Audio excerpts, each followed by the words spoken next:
Hello, আসসালামু আলাইকুম বন্ধুরা, সবাই কেমন আছেন? আশা করি ভালো আছেন। আজকে আমরা যাইতেছি শিফা মারদে গাড়ির জন্য। তো একটা বড় ভাই গাড়ি কিনবে, তো উনি বলতেছে ওনার সাথে যাইতে, এই জন্য যাইতেছি। আর বাইরে কি পরিমাণ ধুলো উঠতেছে দেখেন, মানে যাওয়ার কোনো কায়দাই নেই, দেখা যায় না, কুয়াশার মতো। অনেকটা পথ ফাড়ি দিয়ে আমরা চলে আসলাম সবাই শিফা মারদে। আর এই হচ্ছে সেই শিফা মারদ, যেখানে থেকে গাড়ি নিব।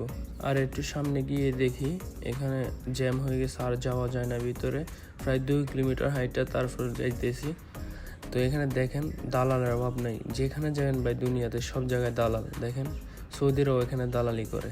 তারপর গাড়ি একটা পছন্দ হয়েছে, টয়োটা ইয়ারিস গাড়ি, মনে হয় 15 মডেল। তো গাড়িটা পছন্দ হয়েছিল, কিন্তু দাম বেশি চাই, এই জন্য আমরা অন্য একটা গাড়ি দেখতে চলে এলাম। আর এখানে এই গাড়িটা পছন্দ হয়েছে, কিন্তু ওই দামে পড়ে না, এই জন্য আমরা অন্যদিকে চলে যাইতেছি। আর অন্যদিকে এসে এই গাড়িটা পছন্দ হয়েছে ভাই, এই গাড়িটা কথাবার্তা বলতেছি।